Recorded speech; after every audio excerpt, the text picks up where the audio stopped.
예, 여러분 안녕하십니까. 반갑습니다. 이광전자입니다.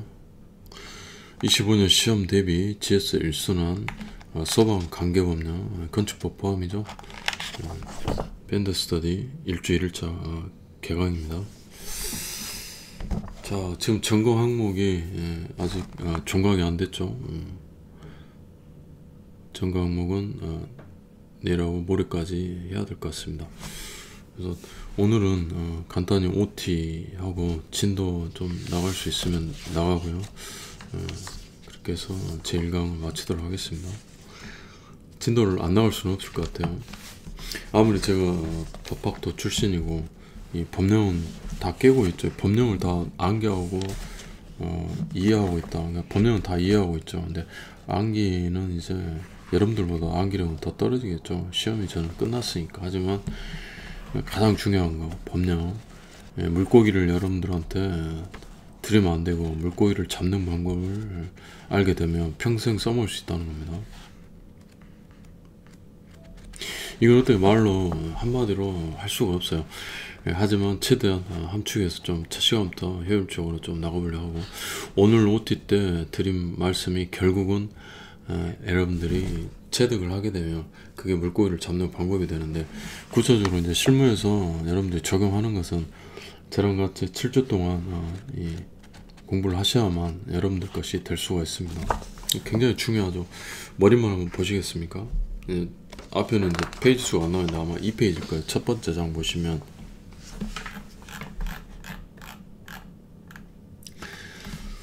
자 보세요. 실무를 하다 보면 법령 정의 문제되는 경우가 많고 압도적으로 많다는 거죠. 관리사, 기술사, 소방 공무원들, 특히 공무원들은 더 그렇겠죠.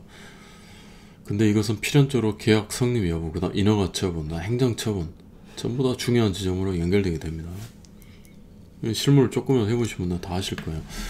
비록 소방 분야가 아니라 할지라도 이것이 의미하는 바를 모르신 분은 없을 거예요. 그 다음에 이제 저 또한 이렇게 관계인들, 고객들에게 자문 요청을 받는 경우는 거의 전부 다 법령 적용 여부가 문제됩니다. 그렇기 때문에 이 소방관계 법령을 정확하게 공부하기 중요하고, 특히나 최신, 근데 최신이 아니냐는 사실 이 법리 적용이 문제이기 때문에 이 최신 법령은 이제 법제처에 가서 법령을 찾아보면 되는 거죠, 사실. 예를 들어서 그런 것들이에요. 이따가도 하겠지만 부칙을 다들 안 보죠. 부칙. 그러니까 작년에 그런 자문을 받았어요. 광주에 이제 이 문화의 전당이라고 있습니다. 여기가 15만 제곱미터예요. 근데 작년이죠. 작년이니까 이제 이게 특급이 됐어요. 특급 소방 안전 대상물, 소방 안전관리 대상물. 근데 예전에는 특급 대상물은 20만 제곱미터였다는 겁니다. 그래서 이렇게 완화가 됐어요. 요건이 완화됐지만 기본권 제한성이 더 커졌죠. 왜냐면 이제 예전에는 15, 16, 17, 18, 19만 제곱미터여도 특급 대상이 아니기 때문에 이 제한되는 어떤 법령들이 더 적었겠죠. 하지만 이제 특급이 돼버리니까 15만 제곱미터 이상부터는 15만, 16, 17만, 18만, 19만 9,999 제곱미터까지도 특급이 되니까 특급 소방안전관리 대상자를 선임해야 되고, 그 다음에 1년에 2번 이상 종합 작동이 아니라 2번 이상 종합정밀점을 받아도 여러 가지로 제한을 많이 받게 된다는 겁니다. 그쵸? 그러니까 요건은 완화됐지만 제한성은 더 커진다, 이런 표현을 한 거예요. 근데 이제 어떤 자문을 받았냐면, 기존에 15만 제곱미터 하니까 기존에 1급 소방안전관리자가 선임이 돼 있었어요. 자, 그런데 이제 법이 바뀌어가지고 20만 제곱미터가 특급이었는데 이제는 15만 제곱미터, 문화의 전당은 그대로 형상은 그대로 있잖아요. 변하지 않았는데 법령이 바뀌어서 이제 15만 제곱미터도 특급 소방안전관리 대상물이 됐다는 겁니다. 그쵸? 이것은 법이 소급하냐 여부로도 볼 수 있겠지만 좀 세밀히 보면 소급한다고 봐야겠죠. 소급한다고 이미 전제를 하고 있는 거예요. 어쨌든 15만 제곱미터 특급이 됐다. 그렇다면 문제는 뭐냐, 자문 받은 것은. 그렇다면 1급 소방안전관리자가 지금 기존에 선임돼 있었는데 새로 특급 소방안전관리자를 선임해야 되는가, 이 부분이었어요. 자, 이거 소방시설법 내지는 또는 화재 예방법이었을 텐데 아마 화재 예방법이었을 것 같아요. 거기에 어쨌든 부칙을 보면 부칙 아마 제 6조인가 그랬을 거예요. 부칙을 여러분들 안 본다는 거죠. 경과 규정이라든가 이런 것들 대해서 나와 있다는 겁니다. 특급 소방안전관리 대상물이 된 경우에 법령 적용으로 인해서 이 경우죠. 이 경우에는 기존에 선임된 소방안전관리자를 특급 소방안전관리자가 선임된 것으로 본다. 이렇게 돼 있다는 겁니다. 그런데 이 소방안전관리 1급 소방안전관리자가 이제 특급 소방안전관리자 선임된 걸 보겠다는 얘기예요. 근데 이분이 만약에 그만둔다거나 다른 사람을 교체한다거나 그러면은 그때는 특급 소방안전관리자를 선임해야 되는 겁니다. 그러니까 예를 들어서 이런 것들이에요. 자, 이러한 내용 자체를 여러분들 알려드린 것보다 부칙 조항이 있고 부칙 조항은 바로 법의 경과 규정과 관련된 것이다. 그 다음에 시행 시기를 정확히 규정하고 있다. 부칙이 이런 것들을 알려드려야만 여러분들이 무슨 일이 생겼을 때 부칙을 찾아본다는 얘기입니다. 그래서 정확하게 공부한다는 것에는 그런 어떤 의미들이 내포되어 있는 거예요. 빙산의 일가이죠. 이런 것들 뿐만 아니라 여러가지 내용들이 있다는 겁니다. 그래서 내용도 내용이지만 내용 다 봅니다. 그런데 그런 것들을 설명을 해 드린다는 거예요. 자, 개정 8번 주요 내용은 여러분들 한번 읽어보시면 될 것 같고요. 그 다음에 기출문제 분석도 넘어갑니다. 쓸데없는 거예요. 지금 기출문제가 이런 거 나왔다 보는 거 의미가 없어요. 어차피 이 내용들은 전부 다 책에 담겨져 있고 책에 다 표시가 되어 있습니다.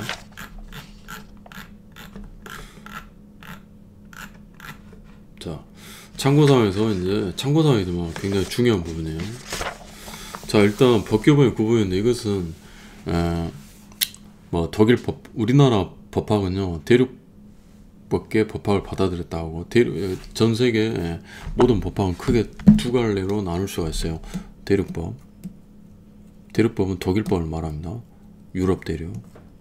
자, 영미법이에요. 영미법은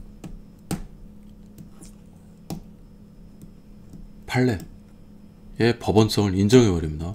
법원이라는 건 뭐냐면요, 뭐 고등법원, 지방법원, 대법원 그때 법원이 아니라 법의 근원을 말해요. 그래서 이 법을 적용할 때 근거가 된다는 겁니다. 판례가. 우리는 판례는 근거가 되지 않아요. 오로지 법률, 그 다음에 시행령, 그 다음에 시행규칙, 그 다음 헌법, 이것들이 법원이 되는 겁니다. 영미법은 그래서 판례법이라고 하고 판례를 많이 찾아봅니다. 선례에 구속된다고 그러죠. 이 정도만 참고하시고요. 자, 어쨌든 우리나라 이런 대륙법을 받아들였어요. 그렇기 때문에 헌법이 가장 최상위에 있는 겁니다. 그러니까 어떠한 법률도 시행령도 시행규칙도 이 헌법을 위반할 수 없는 거예요. 헌법 위반성이 있다 하면 헌법소원 제기해서 이 법률, 시행규칙, 시행령이 위반됩니다. 청구를 할 수가 있는 거예요. 소송을 거는 거죠. 그러니까 헌법재판소에서 여러 가지 것들을 합니다.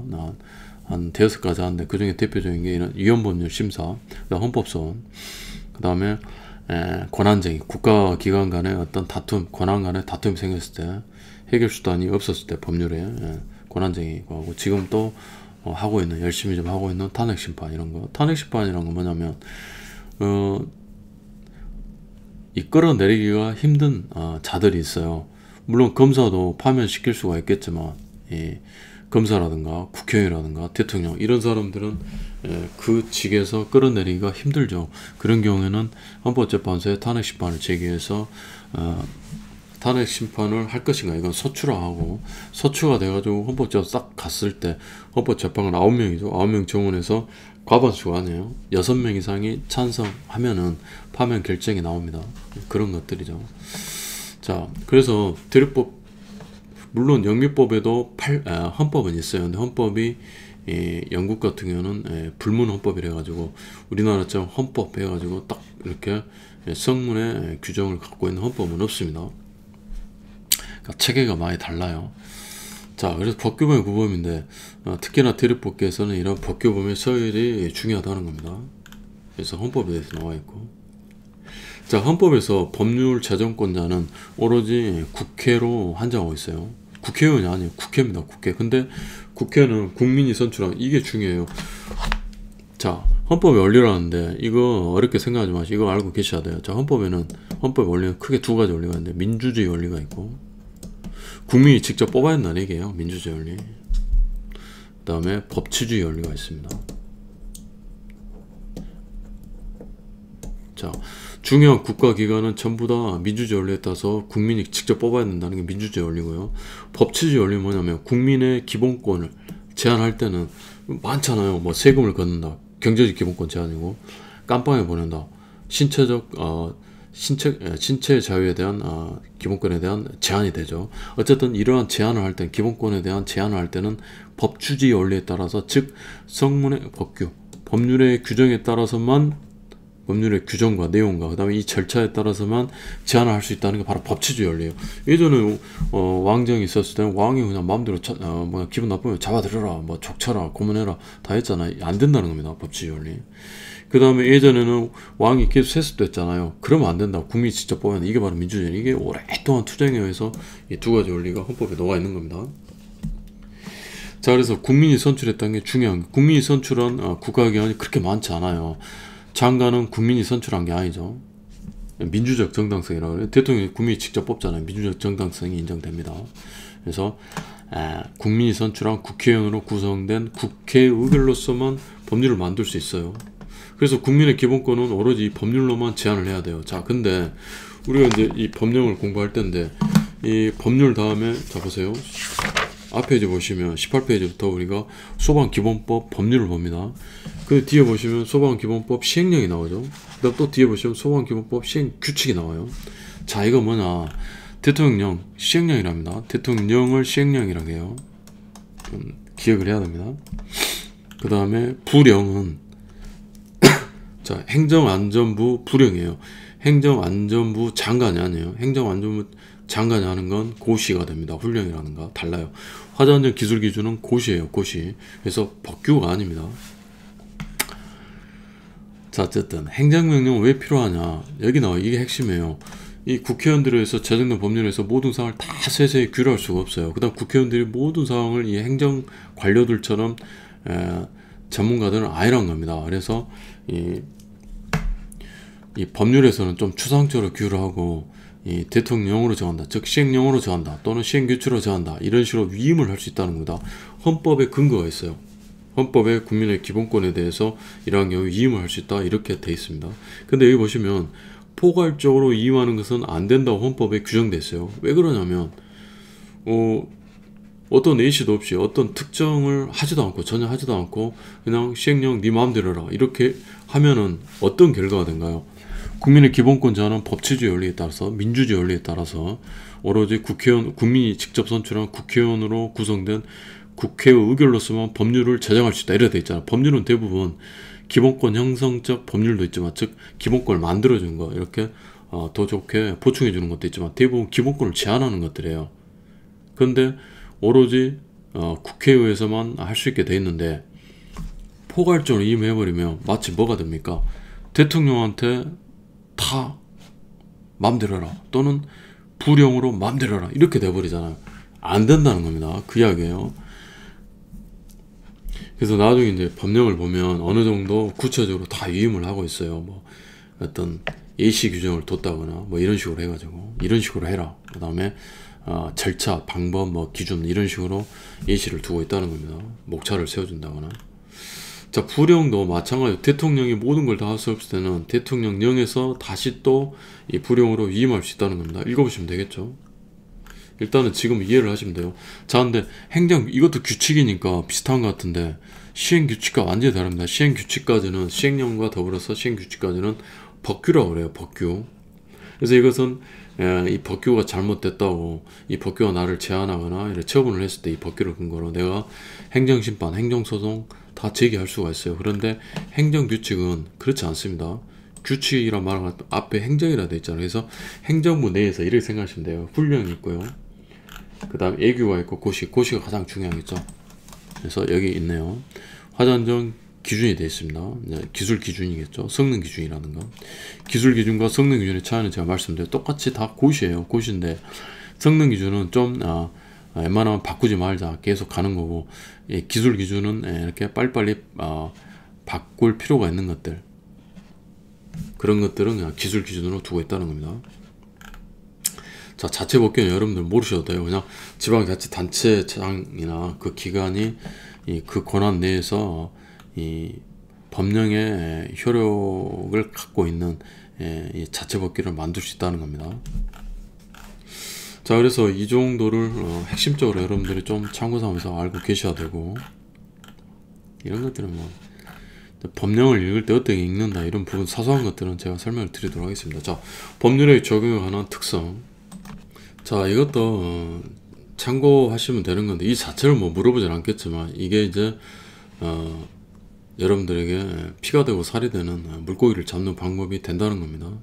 근데 이제 이것들을 보고 그 다음에 구체적으로 내용들을 보면서 이 법리들을 공부를 해야겠죠. 지금 당장 이거 들었다 해서 뭔가 여러분들의 실력이 확 늘어난 건 아니겠죠. 자, 어쨌든 원칙적으로 법령은 공포 한 날로부터 20일이 경과하면 효력이 발생하는데, 즉시 효력을 발생할 필요가 있는 경우도 있겠죠. 그런 경우는 따로 부칙에 표시를 한다는 겁니다. 또는 경과규정에 의해서, 예를 들어서 우리가 뭐 전문관료, 일반관료 뭐 이런 것들도 생겼잖아요, 새로. 그런데 부칙에서 지금 시행은 되지만 기존의 업체들이 있었을 때, 일반 관리업을 낸 업체들은 신법에 의해서 그냥 관리업을 낸 것으로 본다, 뭐 이런 규정들이 경과규정이라는 겁니다. 자, 신법과 국법의 적용은 당연히 국법의 효력은 자동적으로 상실되게 됐지만, 국법에서 발생한 사항이 신법에까지 계속 진행될 경우에는 국법에서 이 국법의 효력이 신법이 시행되고도 한 1년 내지는 뭐 2년까지도 계속해서 적용될 수 있다, 이러한 경과규정을 특별히 부칙에 또 둘 수 있다는 겁니다. 이런 게 바로 경과규정이에요. 왜 이런 게 필요할까요? 자, 우리가 아까 민주주의 원리와 법치주의 원리가 헌법의 가장 큰 원리 두 가지를 했죠. 근데 법치주의 원리에서 또 대표적인 것은 신뢰 보호의 원칙이라고 해요. 뒤통수 때리지 말란 겁니다. 신뢰를 보호하기 위해서 그런 거예요. 계속 국법에서 뭐 몇 년이든 뭐 몇십 년이든 이렇게 규율이 되고 있었는데, 갑자기 신법이 시행됐다 해서 곧바로 오로지 신법만 시행해, 이제 국법은 완전히 뭐 하지마, 이렇게 할 수도 물론 있겠지만, 중요성이 있다면 대부분 이렇게 경과규정을 두고 있는 경우가 많습니다. 자, 그리고 특별법, 일반법은 간단히 생각하시면 돼요. 우리가 화전지 기술기도 공부했지만 뒤편에 도로 터널이라든가 그 다음에 고추 건축물 이런 것들 나오잖아요, 그쵸? 그러면은 그런 것들이 앞에 있었던 기준에 특별법적 그러니까 특별법이라 하면 안 되겠죠. 어쨌든 특별하게 먼저 적용이 된다는 겁니다. 그리고 그 뒤에 있는 기준에 없는 것들은 이제 앞에 있는 일반적인 기준들이 다시 적용이 되겠죠. 예를 들어서 뭐 스프링클러가 설비가 50층 이상 있었을 때, 뭐 3층 이상 고추 건축물이 있었을 때, 이 펠스법 원칙에 따라서 뭐 입상배관을 수직배관을 뭐 2개 이상 설치라, 뭐 이런 것들 있잖아요. 그런 것들은 특별하게 적용되는 것들이죠.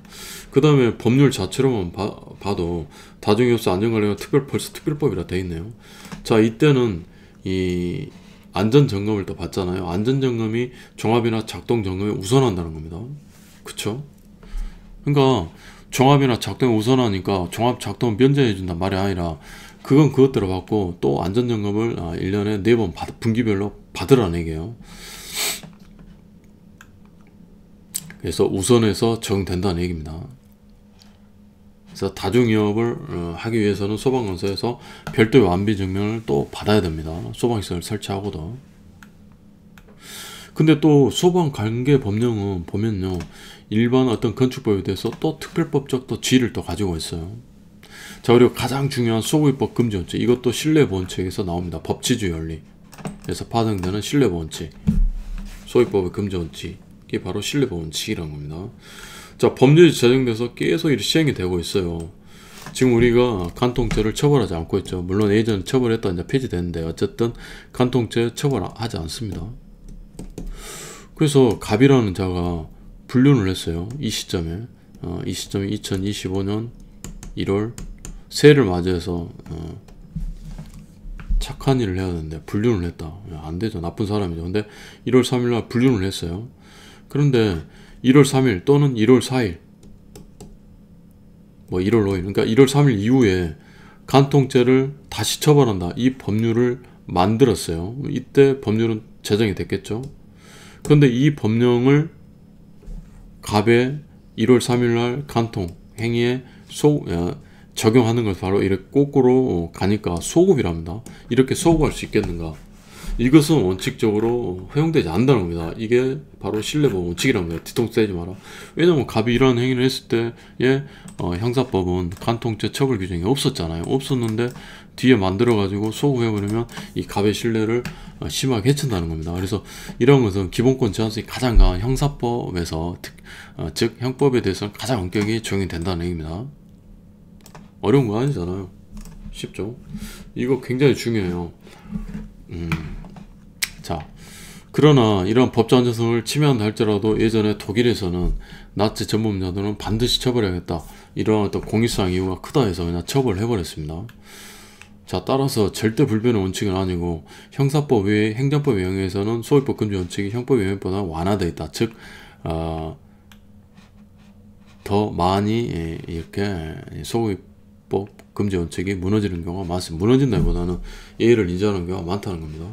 그래서 우리가 보시면 강화된 하자유인을 적용해서 소급적용을 인정하고 있는 경우가 있었죠. 대표적으로 노이자시설이라든가 병원 이런데 소급해서 스프링클러 설치해라, 간이 스프링클러 설치해라, 이런 것들. 그쵸? 자, 그리고 이런 소급법 금지 원칙은 굉장히 중요한 원칙이기 때문에 이렇게 소급 적용을 인정하려면 반드시 법률에 명문의 규정이 명확하게 있어야 됩니다. 그래서 수화기 같은 경우는 법률에서 강화된 하자인을 소급해서 적용할 수 있다 이렇게 돼 있으면서도 수화기 이렇게 해가지고 시행령에서는 이걸 받아서 구체적으로 이임을 했거든요. 근데 시행령에서 그렇다면 수화기에 대해서 어떠한 특정 소방 대상물에 수화기 같은 경우는 이렇게 소급을 한다 이런 규정이 있어야 하는데 없습니다. 그래서 이걸 명확성의 원칙이라는데 법률에만 이렇게 있고 시행령에는 없기 때문에, 더구나 소유법 금지 원칙이 굉장히 중요한 원칙이기 때문에 수화기는 예를 들어서 K급 수화기 같은 경우 일반 음식점이나 근생 식당에 K급 수화기를 설치해야 되는데 이게 들어온 지 얼마 안 됐죠. 최근에 들어왔단 말이죠. 근데 시행령에 규정이 없기 때문에 이것은 소급시키지 않습니다. 지정되지 않아요. K급 수화기 없어도 공고만 할 뿐이죠. 방금 전에 제가 말씀드린 노이자시설이나 병원에 소급해서 설치하는 것은 법률에도 근거 규정이 있고 시행령에서 이걸 받아가지고 명확하게 규정을 하고 있어요. 그러니까 소급을 하는 겁니다. 자, 이런 것들은 법령 공부하면서 다시 또 보도록 하겠습니다. 자, 목차는 여러분들 법령의 목차 보시고요. 가장 중요한 것은 이거예요. 이거 지금까지 시험에도 가장 많이 나왔고, 그 다음으로는 이것도 매우 중요하죠. 그래서 그냥 300법 하면 소방안개는 이게 가장 중요하다고 생각하시면 돼요. 그 다음 이제 건축법 쪽도 이것보다 중요해서 살짝 떨어지지만 중요합니다. 기술사에서는 압도적으로 중요하고요. 그래서 이걸 건피방이라고 하죠. 건피방, 건축을 피난 방어구 주는 기준에 관한 규칙이죠. 시행규칙입니다. 이것도 시행규칙이고, 자, 건축법이 있고요. 건축법에서 위임을 해서 시행령이 있고요. 그 다음에 시행령에서 위임해서 이러한 규칙들이 있는 겁니다. 근데 거꾸로 본다는 얘기죠. 사실은 시행령에 중요한 내용들이 많이 있어요. 특히 이런 것들은 건축법도 마찬가지지만 건축법은 이 규칙에 보다 더 중요한 내용들이 많이 있다는 겁니다. 특성상.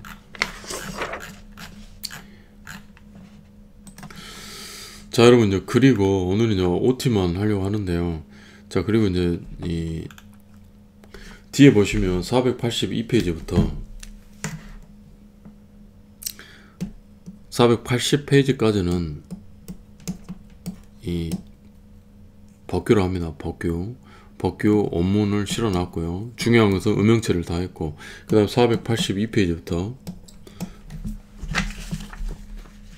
보시면 651페이지까지 나올 수 있는 것들은 모두 다 문제화 시켜놨고, 여기에다가 암기법을 실어놨습니다. 여기다가. 그래서 이 전강 항목은 이 문제를 봤는데 법령은 그렇게 하면은 안 돼요. 전강 항목을 일단 무시하게 외워야 되니까 그렇게 했지만, 무슨 말인지 아시겠죠? 법령은 이 원문을 제가 다 강의를 다 할 겁니다. 이 많은 양을 어떻게 칠주하느냐.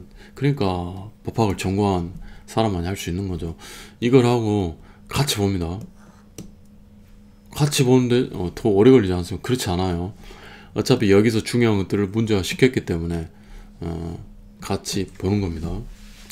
그래서 여러분 보세요. 제 일정 총칙 한번 볼까요? 오늘 뭐 진도는 뭐 나가진 않을 것 같은데, 제 일정 목적 보시면 이 법은 화재를 예방 경계하거나, 예방 경계는 벌써 우리 일은 아니죠. 관리사 업무가 아니에요. 나 진압하고 환난재, 화재 재난재, 그 밖에 이관 상황에서 구조구 활동을 통해, 이것도 다 119라든가 소방관들이 하는 일이죠. 자, 생신재입니다.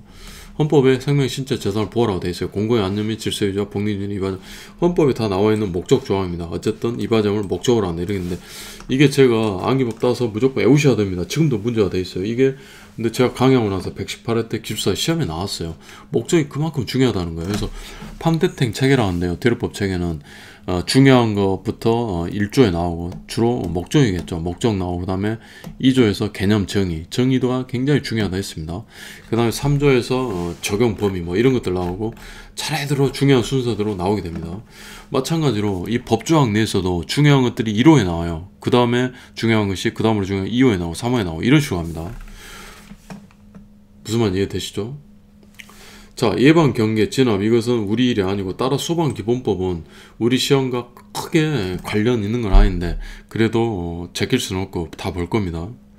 1차 공부하신 분들은 소방기본법도 좀 중요해요. 그래서 잘 보셔야 되고, 이 법령 강의를 듣고 한번 기출문제 한번 풀어보세요. 거의 만점 나올 겁니다. 과장이 아니라. 자, 근데 여기서 75페이지 보시면 소방시설법에 대한 목적 조항이 나오는데, 한번 가볼까요? 75페이지 한번 봐보세요. 자, 제1조 목적. 숫자 1은요 앞에다 제를 붙입니다. 제. 그러니까 이것도 숫자 1이잖아요. 그러니까 제1종, 그 다음에 이것은 제1호 이렇게 읽습니다. 자, 읽는 방법인데요. 자, 이건 그러면 어떻게 되냐, 이것도 숫자잖아요. 이것은 항이라고 해서 제1항, 이것은 제2항 이렇게 읽습니다. 자, 가, 나, 다, 라 이렇게 나오는 경우도 있죠. 이것은 숫자가 아니기 때문에 앞에 제자 안 붙이고 그냥 가목, 나목, 다목 이렇게 읽습니다. 이게 읽는 원칙이 있어요. 이런 건 어떻게 하느냐. 자, 이것은 앞에 세목이라고 붙입니다. 세목 1, 세목 2, 세목 3, 뭐 짝가로 1, 짝가로 2 이렇게 하지 않습니다. 자, 이건요. 이것도 마찬가지로 이렇게 짝가루가 있으면 세목이라고 붙여 세목가, 세목나, 세목다 이렇게 읽습니다. 자, 75페이지 볼까요? 제1조 목적. 이 법은 특정 소방 대상물 등에 설치하여야 하는 소방시설 등의 설치 관리와, 굉장히 중요하죠. 우리가 하는 일이잖아요. 그쵸? 설치, 시공, 소방시설 등의 설치 관리, 관리사 업무죠. 소방안전 관리자라든가. 그쵸? 근데 뒤에 목적은 똑같다는 얘기죠. 자, 그래서 이제 진도는 내일부터 나갈 건데, 내일 아마 이 시행규칙까지, 소방경보 시행규칙까지 다 끝낼 것 같습니다. 그리고 482페이지 한번 봐보세요. 문제. 저 화면은 띄우지 않았는데 482페이지 보시면 1번에서 소방기본법의 목적, 그 다음 뭐 2번 관계인의 지형이, 민원센터 수행 업무 5가지. 이것은 좀 중요성 많이 떨어지는데 문제를 만들어 봤고, 그 다음에 비상소화장치 설치 기준 뭐 3가지 일인데, 위에 뭐라고 써놨습니까? 제가 소방기본법 시행규칙 제6조 제3호 이렇게 돼 있죠. 그러면 자,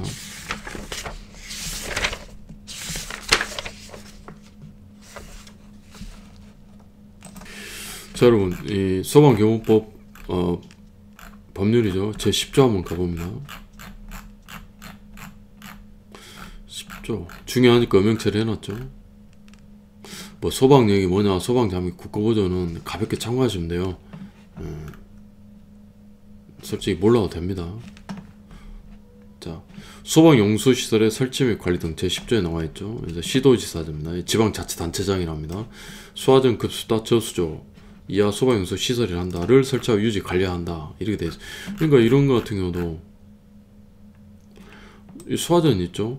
이 소화전이 우리가 하자년 기준이 배웠던 상수 소화전과 모양이 똑같이 생겼고, 사실 이거 목적도 똑같아요. 다만 이걸 설치해야 되는 의무 주체가 여기 소방연수 시설은 시도지사입니다. 그래서 시상수도 소화제인합니다. 근데 건물주가 설치하는, 관계에 설치하는 것은 그냥 우리가 하자는 기술진에서 배웠던 상수 소화제인합니다. 그 차이만 있는 거예요. 자, 어쨌든 이렇게 해서 설치해야 된다 이렇게 돼 있고, 여기 보시면 시도지사는 소방 자동차 진입이 곤란한 지역 등 화재 발생 시에 초기 대응이 필요한 지역으로서 대통령으로 정하는 지역에, 자, 대통령으로 정하는 지역에 이게 뭔가요? 지금 법에서 시행령이 위임하고 있잖아요. 근데 그냥 앞에 아무것도 없이 시도지사는 대통령으로 정하는 지역에 이렇게 했으면 이것은 포괄적 위임이 된다는 거예요. 근데 앞에 서술을 했잖아요. 대통령이 마음대로 아무 지역이나 하지 말고 소방 자동차 진입이 곤란한 지역 등 예시를 두고 있죠. 이게 바로 구체적 위임이라는 겁니다. 헌법에 이렇게 구체적으로 위임하라고 돼 있다는 거예요. 그러니까 무슨 말인지 아시겠어요? 내용을 보면서 적용 여부를 공부하면 여러분들이 물고기 잡는 방법을 알 수 있게 된다는 얘기입니다. 다른 법령을 볼 때도 이렇게 보면은 여러분들이 체득하는 속도가 빨라져요. 이해력도 좋아지고. 그러니까 법령 암기하는 게 절대 아니에요. 자, 화재 발생 시에 초기 대응이 필요한, 이게 핵심이겠죠. 이거 이렇게까지 공부했는데 여러분 1차에 나왔어요. 여러분들 이거 틀릴까요? 틀리기도 힘들 것 같은데 제가 봤을 때는. 자, 어쨌든 지역에 소방호스 또는 호스질 등을 붙여야겠죠. 소방용수 시설에 연결하여 화재를 진화한 시설이나 장치, 이걸 바로 비상소가 장치랍니다. 그러니까 소방 장치가 못 들어가니까 미리 만들어 놓고 수원을 딱 옆에 놔두고 쓰겠다는 얘기잖아요. 그렇죠? 근데 어떤 지역이냐는 대통령으로 정한다 했죠. 그러니까 시행령 우리가 봐야겠죠. 그리고 제1항에 따른 소방용수 시설, 그 다음에 제2항에 따른 요거 비상소화장 설치 또 기준은 행정안전부령이니까 이것은 시행규칙에 있다는 얘기겠죠. 시행규칙. 그죠? 어떠한 지역에 설치할 것인가는 시행령, 설치 기준은 시행규칙. 그러면 우리가 법령을 뒤에 가서 저 같은 경우는 찾아봐요. 그러니까 사법시험 공부할 때는 3단으로 된 책은 없어요. 실력이 안 는다는 겁니다. 안 늘어요, 실력이. 그러니까 저도 처음에 이렇게 책을 3단으로 만들었다가 지금 안 만들잖아요. 대신 여러분들은 저처럼 482페이지 이하를 뜯어내버리세요. 저도 책을 뜯어냈습니다. 보세요. 여기 보시면 카메라에 여기 뜯어내버렸죠. 뜯어내버렸어요. 문제만. 옆에 놔두고 넘겨보세요. 자, 15번 보십시오. 15번이 아니라 자, 4번 보세요. 비상소화장치 설치 기준 이렇게 되어 있죠. 비상소화장치 시행규칙. 그래서 여기서 행정안전부로 정한다. 이걸 바로 4번에 그대로 문제화 시켰다는 겁니다. 그쵸? 그러니까 여러분들은 강의 듣고 나서 복습할 때 이 문제를 보시면 되는 거예요. 그 다음에 제가 이 문제를 전부 다 세세하게 다 읽으면서 풀지는 않는다 해도 여기 있다 이렇게 체크를 해드리면 여러분들이 주소 매기면 되잖아요. 그래서 그렇게 보시면 돼요.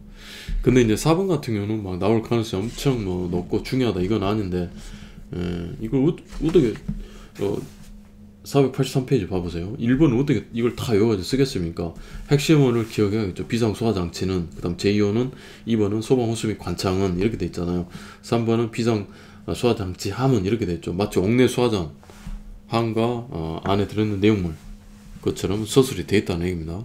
자, 이런 식으로 법률과 시행령과 시행규칙이 계속해서 규율이 돼가고 있습니다. 이런 것들을 우리가 같이 공부할 거예요. 근데 전체적으로 이렇게 보면은 이러한 소방기본법은 시험에 나오기가 그렇게 중요한 부분은 아니란 겁니다. 근데 가끔 나오니까 중요한 부분 위주로 공부를 하면 될 것 같아요. 무슨 말 아시겠죠, 여러분? 그래서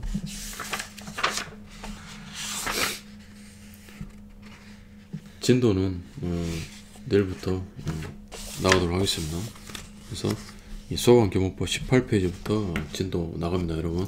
오늘은 OT 겸해서 이렇게 마치도록 하겠습니다. 그리고 이제 점검 항목 같은 경우는 이제 한 2시간 정도 하면 끝나겠죠.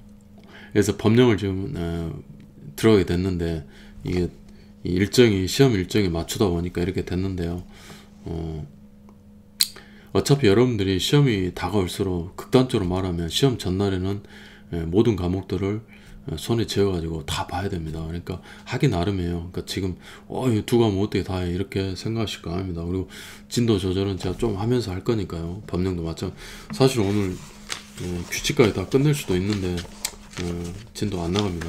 안 나가도 충분히 좀 뭐 그렇게 막 급하게 해야 되는 것도 아니고, 그래서 전거 항목마저 다 완료하고 충분히 복습하시고 법령 강의는 이렇게 이번 주는 좀 가볍게 따라오셔도 될 것 같습니다, 여러분.